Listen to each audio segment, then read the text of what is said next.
안녕하세요. 하나님의 뜻 메신저 코치입니다. 오늘 이 시간에는 기독교인들이 이것만 제대로 해도 세상은 변화된다 라는 내용으로 여러분들과 말씀을 나누고 싶은데요. 에베소서 4장과 5장에 있는 말씀을 통해서 하나님이 우리에게 알려주시고 싶으신 하나님의 뜻에 대해서 나누고 싶습니다. 그럼 바로 본론으로 들어가서 말씀을 나눠보도록 하겠습니다. 에베소서 4장 29절입니다. 여러분의 말하는 습관을 살피십시오. 여러분의 입에서 불쾌하고 더러운 말이 나오지 않게 하십시오. 도움이 되는 말만 하고 여러분의 말 한마디 한마디가 선물이 되게 하십시오. 하나님을 슬프게 하지 마십시오. 그분의 마음을 아프게 하지 마십시오. 여러분 안에서 숨쉬고 움직이시는 하나님의 거룩한 영은 여러분의 삶의 가장 깊숙한 곳에 자리하십니다. 성령님께서 여러분을 하나님께 합당한 사람으로 만들어 주십니다. 그러한 선물을 당연한 것으로 여기지 마십시오. 가시돋친 말, 헐뜯는 말, 불경스러운 말은 입에 담지도 마십시오. 서로 친절하게 대하고 서로 마음을 쓰십시오. 하나님께서 그리스도 안에서 여러분을 용서하신 것 같이 여러분도 서로 신속하고 완전하게 용서하십시오. 자녀가 부모에게서 바른 행동을 배우고 익히듯이 여러분은 하나님께서 하시는 일을 살펴서 그대로 행하십시오.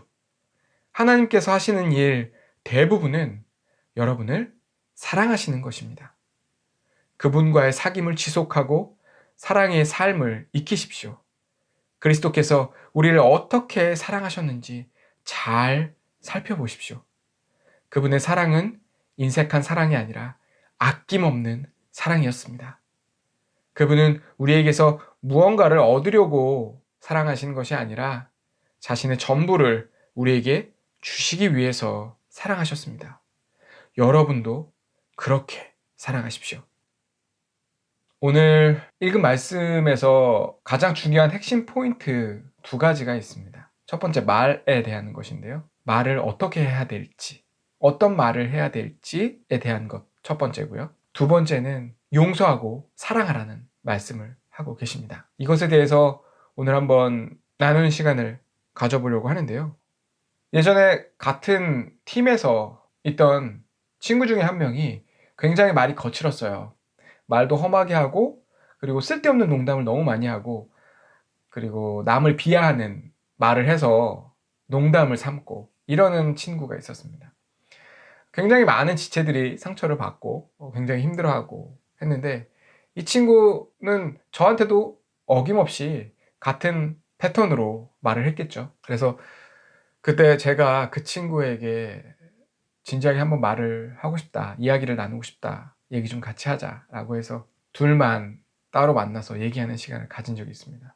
근데 이 친구는 분명히 예수님을 영접했고 하나님을 만난 친구인데, 기도 생활도 하고 말씀도 보고 하는 친구인데 언행이 너무 거칠어서 많은 사람들한테 상처를 주고 있는 상황들이 너무나도 많이 나오는 그런 때였습니다. 친구를 만나서 얘기를 했어요. 친구야, 너가 나한테 이 말을 했을 때 내 마음이 이러이러했다. 내 마음이 너무 아프고 속상했다. 너가 그런 말은 안 해줬으면 고맙겠다. 한 가지 물어보고 싶은 게 있는데 너 하나님을 만나지 않았냐? 그렇다고 하더라고요. 그러면 하나님이 너한테 말씀하실 때, 너의 마음속에 어떤 말들을 하실 때 너에게 어떠한 말투로 너에게 말씀을 하시니? 라고 여쭤봤어요. 하나님이 나한테 말씀하실 때는 굉장히 인격적이고 부드럽게 말씀하시고, 내가 어떤 잘못을 했을 때도 하나님이 그것에 대해서 큰 소리 치시거나 엄청나게 폭언을 부으시진 않으셨다고. 항상 인격적으로 대화하시고 내가 알아들을 수 있게 부드럽게 대화하셨고, 그렇지만 그 말에 힘이 있었고 나의 삶을 변화시켜 갔던 걸 돌아보면 나에게 하나님은 굉장히 부드럽고 인격적으로 대화를 하시는데, 친구야, 너에게는 하나님이 어떻게 말씀을 하시니? 라고 물어봤어요. 그랬더니 이 친구가 표정이 너무 깜짝 놀라 하더라고요. 마치 망치로 머리를 한 대 얻어맞은 듯한 표정이었습니다. 그러더니 그 친구가 갑자기 미안하다고 하더라고요.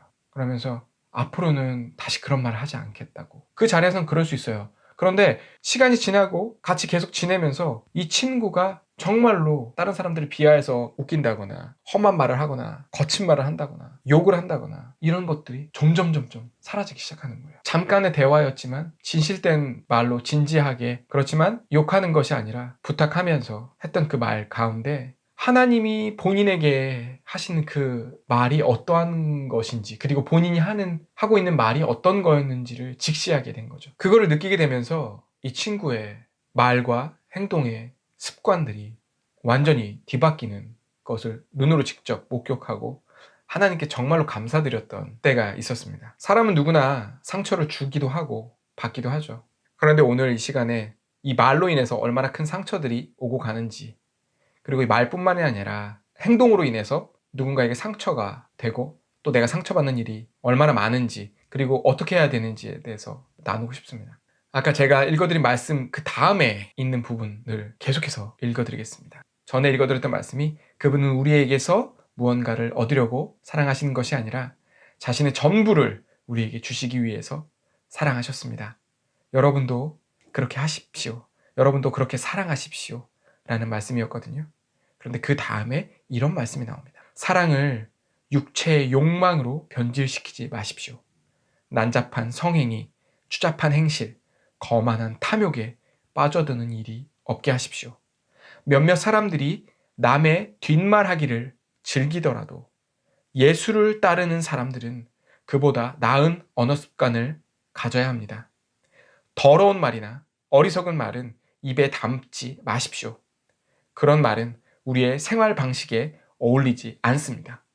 우리가 늘 사용해야 할 언어는 감사입니다.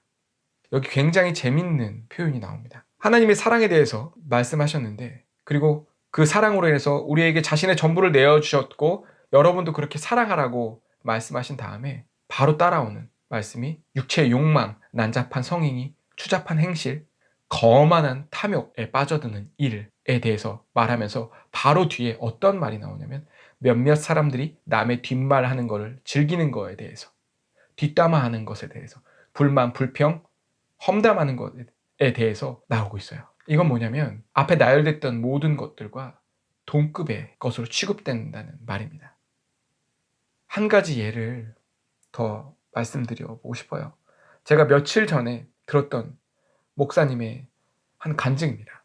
이 목사님은 4자녀가 있었는데 아들 3에 딸이 1명 있었다고 해요. 이 목사님이 하시는 사역은 특별히 집중해서 하시는 사역이 어떤 거였냐면 비행 청소년들을 돌보고 이 비행 청소년들에게 하나님의 말씀을 전하고 꿈과 희망을 주고 그들의 삶이 변화될 수 있도록 돕는 일들, 그런 사역들을 12년 넘게 하신 목사님이셨어요. 근데 이 목사님이 그런 비행 청소년들을 돌보는 일들을 많이 하고 있었을 때 어려움에 있고 집을 나가고 이랬던 청소년들을 본인의 집에 데리고 와서 같이 먹고 같이 말씀을 나누고 그들의 삶을 격려하고 이런 일들을 하셨던 거예요. 본인의 아이들도 같이 그런 청소년들하고 같이 생활을 한 거죠. 그런데 이 딸이 6학년 때 너무나도 큰 일이 벌어지고 만 거예요. 비행 청소년 중에 한 청소년이 이 목사님의 딸을 성폭행한 거예요. 여러분, 이런 일을 당하시면 여러분 어떠실 것 같으신가요?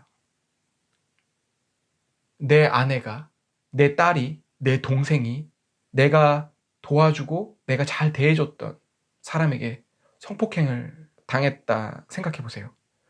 여러분들의 마음이 어떠실 것 같습니까? 그리고 성폭행을 당한 그 가족, 나의 딸, 나의 아내, 나의 동생이 내 가까운 사람이었다면 여러분 어떻게 하시겠습니까?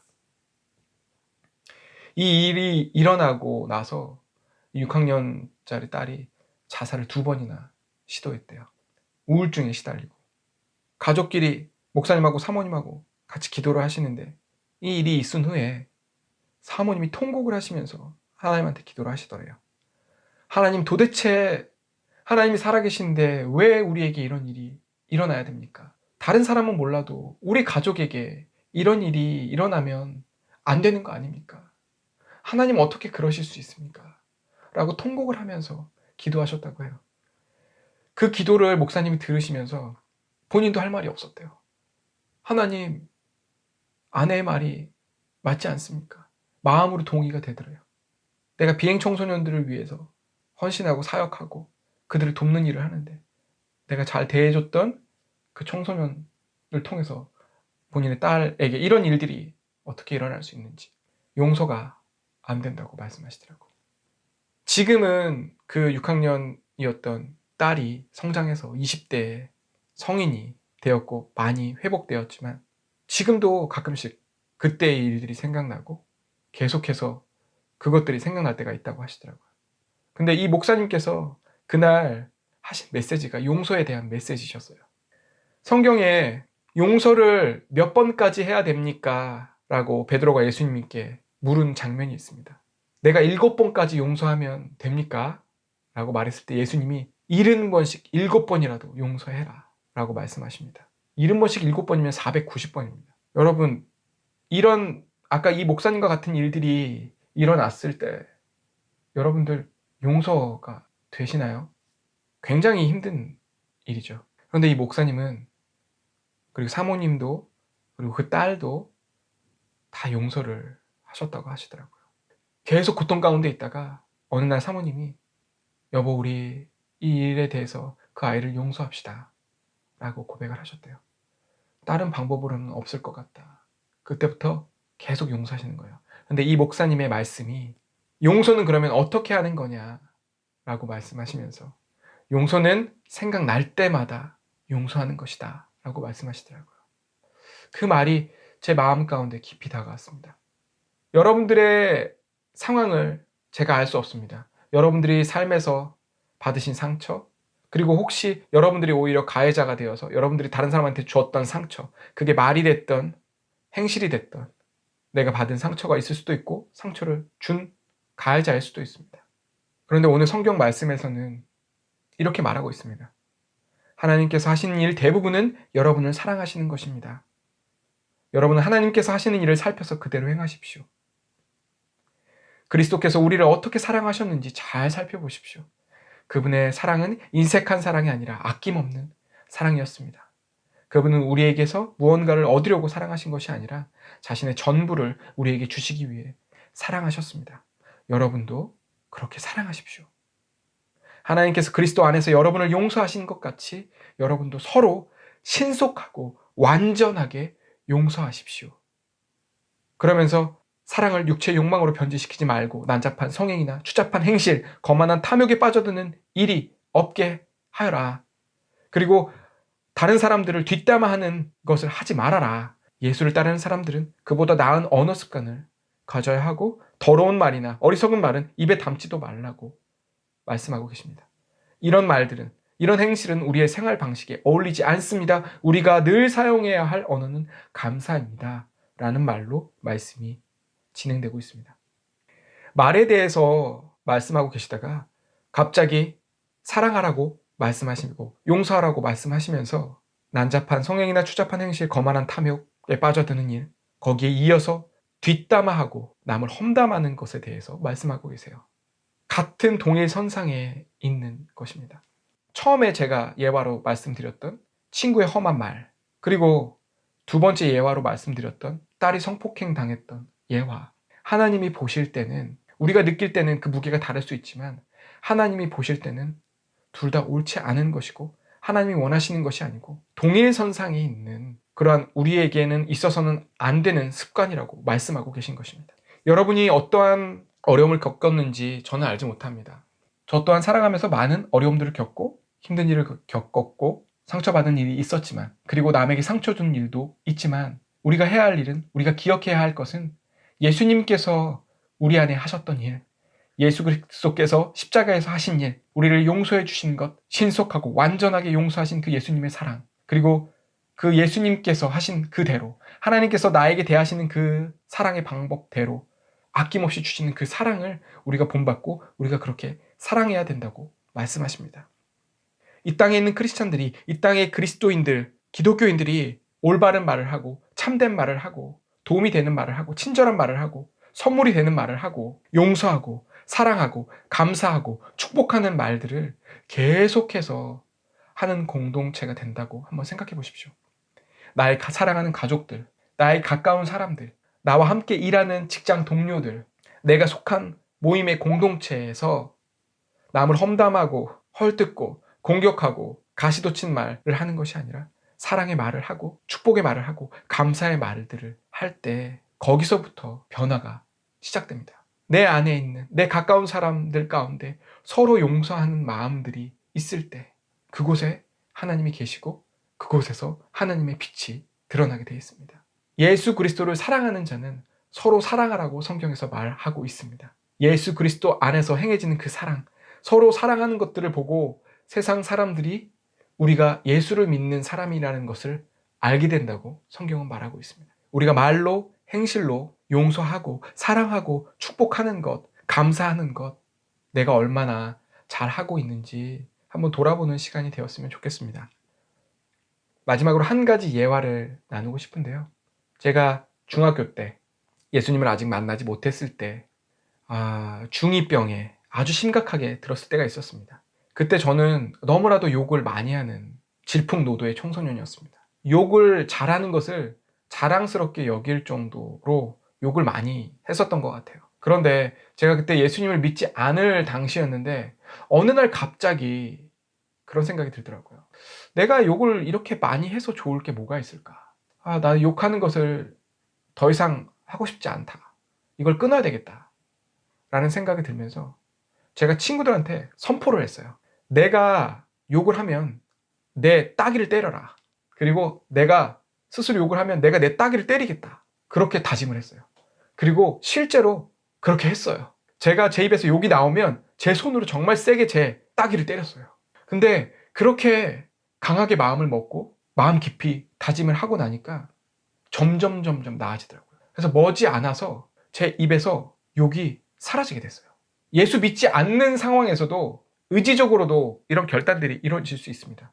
그렇지만 정말 하나님의 사랑을 입고 하나님의 용서함을 받았고 하나님의 은혜를 입고 살아가는 우리 그리스도인들은 욕은 말할 것도 없고 이런 안 좋은 것들을 하는 데서 그치는 것이 아니라 축복의 말들, 세워주는 말들, 위로하는 말, 격려해주는 말, 칭찬하는 말, 감사하는 말들이 넘쳐나게 할 때 내가 있는 곳에서 사랑이 넘쳐나고 빛이 드러나고 내가 속한 교회 공동체, 내가 속한 모임, 내가 있는 직장, 소중한 우리 가족들 안에서 더 많은 웃음과 감사와 기쁨이 넘쳐나고 가족들의 삶이 변하고 내 주위에 있는 사람들의 삶이 변할 때 이 세상은 변화된다고 말씀하고 계십니다. 거창하고 큰 일뿐만이 아니라 정말로 내 가까이 있는 사람들 그리고 내 주변에 있는 사람들 나 스스로에게 조차도 사랑하는 말, 축복하는 말, 감사하는 말을 통해서 더 많은 사랑이 흘러가고 더 많은 감사가 넘쳐날 때 이 세상은 반드시 변화된다고 믿습니다. 하나님이 이것을 위해서 우리를 먼저 축복해 주셨고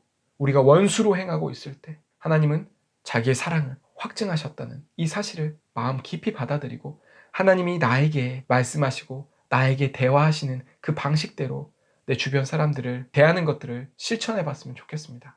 여러분의 삶 가운데 용서받지 못했던 그리고 치유되지 못했던 상처가 있던 분이라면 오늘 이 시간에 같이 기도했으면 좋겠습니다. 첫 번째로 너무나도 큰 상처로 용서가 되지 않는 경험을 하고 계신 분이 계시다면 예수 그리스도의 마음을 가지고 용서했으면 좋겠습니다. 하나님, 내가 이 일 때문에 지금 이 순간에도 용서가 되질 않습니다. 나의 힘으로는 할 수가 없습니다. 그렇지만 하나님, 내가 주님의 십자가 앞에 나의 이런 마음조차도 내어놓습니다. 지금 현재 용서되지 않는 이 마음조차도 하나님 달려 돌아가신 그 십자가에 못 박습니다. 하나님 도와주세요.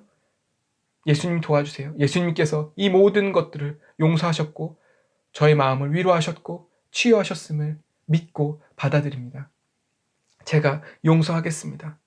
예수님께서 저를 용서하셨기 때문에 그 용서하심을 입은 자로 제가 용서하겠습니다. 이 일들에 대해서 용서하겠습니다. 하나님, 제 마음을 새롭게 해주십시오. 제 마음에 있던 모든 상처들을 가져가 주시고 제 마음이 새롭게 되어서 기쁨과 감사가 넘치는 삶으로 변화시켜 주실 줄 믿습니다. 하나님 감사합니다. 하나님 감사합니다. 하나님 감사합니다. 예수님의 이름으로 기도했습니다. 지금 이 시간에 또 내가 용서받아야 될 부분이 있다면 내가 다른 사람에게 피해를 준 적이 있다면 이 시간에 같이 그것을 놓고 기도하기 원합니다. 예수님, 제가 이러이러한 일들을 통해서 이런 말로, 이런 행동으로 누구누구에게 상처를 주었습니다. 피해를 입혔습니다. 아픔을 주었습니다. 하나님, 용서해 주십시오. 예수 그리스도께서 용서하신 것은 동이 서에서 먼 것과 같이 다시는 기억하지 않으신다고 말씀하셨으니 그 말씀대로 신실하게 행하실 하나님께 감사드리며 용서를 구합니다. 저의 마음을 새롭게 하시고 저의 잘못된 언행, 말과 행동들을 교정하여 주시고 제가 새로운 마음으로 다시 시작하겠습니다. 하나님께서 하라고 하는 그 방법대로 제가 순종하며 나아가겠습니다. 지난 과거들은 용서를 구하고 새로운 마음으로 다시 하나님과 나아갑니다. 하나님 도와주시고 하나님 저의 삶을 새롭게 하여 주시옵소서. 하나님 감사합니다. 하나님의 예수 그리스도로 새 옷을 입고 제가 다시 나아가겠습니다. 제 말을 고치겠습니다. 제 행동을 고치겠습니다. 저의 죄를 끊겠습니다. 마귀를 대적하고 저의 잘못된 모든 것들은 물러가게 계속적으로 선포하겠습니다. 하나님께서 변화시키고 하나님의 그 사랑으로 제가 다른 사람들을 사랑하고 축복하고 감사가 넘치고 더 많은 이들에게 좋은 선한 영향력을 끼치는 사람이 될 수 있도록 변화시키시고 이끌어 주실 주님께 감사드립니다. 모든 영광 주님께 올려드립니다. 예수 그리스도의 이름으로 기도드렸습니다. 아멘. 하나님의 뜻은 여러분의 삶의 평안과 더 좋은 것들을 풍성하게 주시기 위해서 예수 그리스도께서 오셨습니다. 오늘 이 시간에 새롭게 된 마음으로 나의 언어와 나의 행동을 다시 한번 돌아보시고 용서하는 마음과 긍휼히 여기는 마음과 사랑하는 마음으로 더 많은 사람들을 축복해 주시고 특별히 가까이 있는 사람들에게 그것들을 더 많이 표현하시고 용서를 구하시고 사랑을 나누는 그러한 삶이 되시길 예수 그리스도의 이름으로 축복합니다. 사랑합니다. 오늘도 예수님과 동행하는 하루 되세요.